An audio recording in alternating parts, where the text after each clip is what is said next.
Assalamu alaikum warahmatullahi wabarakatuh. My brothers and sisters, today we will discuss about one of the most honorable people, if not the most honorable people in Islam, after the Prophet Sallallahu Alaihi Washington Salam himself. We are talking about the first muadzin of Islam, the one who gave the call for prayer, Bilal bin Rabah radiallahu anhu. May Allah grant peace and rahmah to our brother Bilal bin Rabah. I'm sure many of you know this story, but to be honest, I don't think you know enough of it. And there are lessons in this story that we need to learn. So make sure to listen carefully to the end so you can take all of the lessons out of it. He was an African man. Some people say he was from Habasha, others say he was from Sudan.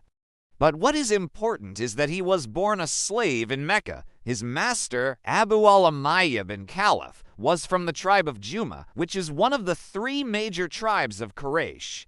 The story goes that when Bilal had embraced Islam, his master came to him and said, "Oh, Bilal, abandon this newfound religion of yours, because if you don't, I'll kill you." Bilal refused and stood firm on his faith. Then his master began torturing him. He ordered that heavy stones be placed on his chest, and he left him out in the scorching heat of the desert sun for days. But Bilal remained steadfast. Despite the physical pain and exhaustion, he kept repeating the Shahada, Ahad, Ahad, meaning one. That is, he was declaring the oneness of Allah. His strong will and unwavering faith in the face of torture were truly remarkable. This shows us that Bilal was a very strong person. He was not only physically strong, but also mentally strong. If you want to be successful in this life and the hereafter, you have to be strong. And strength doesn't mean just being able to lift heavy weights. Strength also means being able to control your mind and emotions. Bilal showed great mental strength when he resisted the pressure to abandon Islam. He was not afraid of death, and he knew that he would be rewarded greatly for his steadfastness.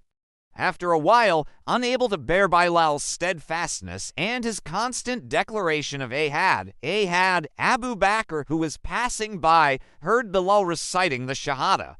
He stopped to listen, and when he realized that Bilal was being tortured for no reason, he immediately went to talk to his master. Abu Bakr asked, "What is the problem?" "Oh, Abu al-Umayyah," his master replied, "this slave has become Muslim and refuses to renounce his new faith. He is stubborn and will not listen to reason." Abu Bakr then said, "I want to buy this slave. If you want to sell him to me." So Abu Bakr bought Bilal from his master and set him free. And from that day on, Bilal became Abu Bakr's companion and assistant. And later, Bilal became one of the most honored companions of the Prophet Sallallahu Alaihi Washington Salam. So, brothers and sisters, we can learn several important lessons from the story of Bilal bin Rabah. The first lesson we can learn from this story is that no matter how difficult the situation may seem, we should never give up on our faith and beliefs. Even though Bilal was tortured for days on end, he never renounced his faith. In fact, he became even stronger because of it. The second lesson we can learn from this story is that Allah Almighty loves those who are patient. In the Quran, Allah says, "And certainly we shall test you with something of fear and hunger and a little loss of wealth and lives and good. And give glad tidings to the patient ones." 2 to 155. So when you face difficulties in your life, remember that Allah loves those who are patient.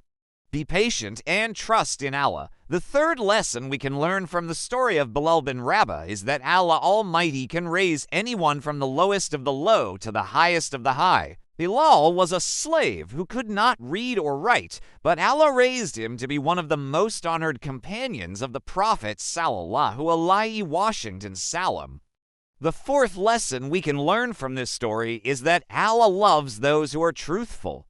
Bilal was truthful when he testified that there is no God but Allah and Muhammad Sallallahu Alaihi Washington Salam is his messenger. And Allah rewarded him greatly for his honesty.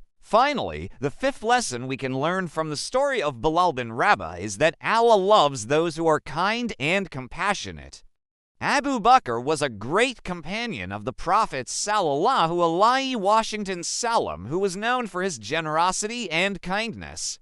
When he heard Bilal reciting the Shahada, he immediately went to his master and asked him to sell Bilal to him, and when he bought Bilal, he set him free.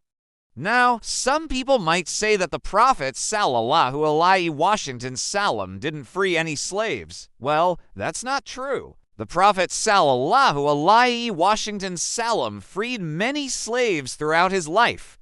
In fact, he freed more than 14 people. And he didn't only free them, he also taught them how to read and write. The Prophet once said, "The best among you Muslims are those who learn the Quran and teach it." So the Prophet encouraged his companions to seek knowledge and to share it with others. The Prophet Sallallahu Alaihi Wasallam himself was a great example of this. He was known as the Ummi, or the illiterate prophet, but he was the most knowledgeable person in the world.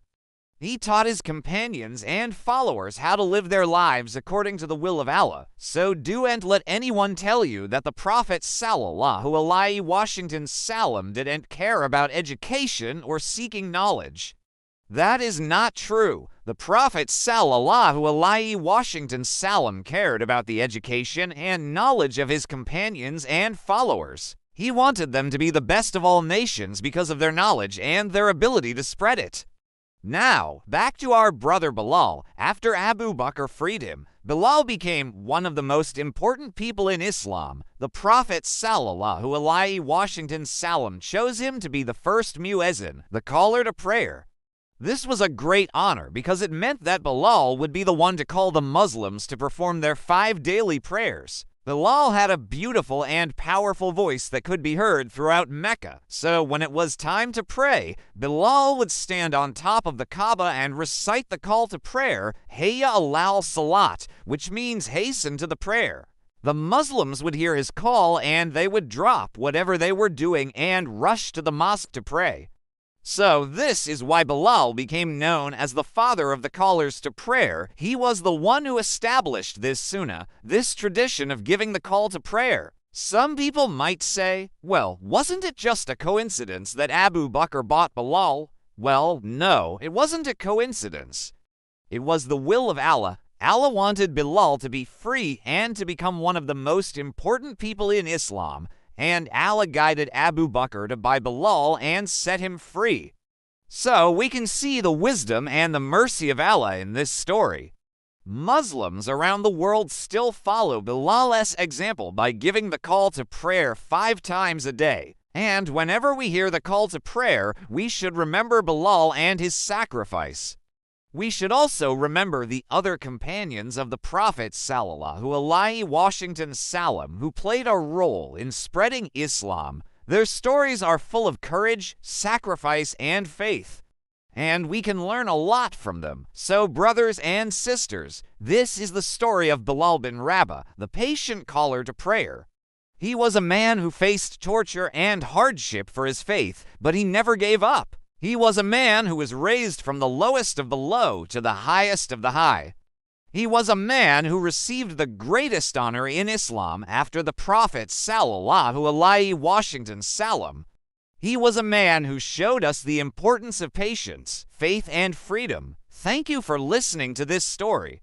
May Allah Almighty bless you and grant us all the ability to be steadfast on the path of righteousness. Until next time, Salam Alaikum Washington Rahmatullahi Washington Barakatuh.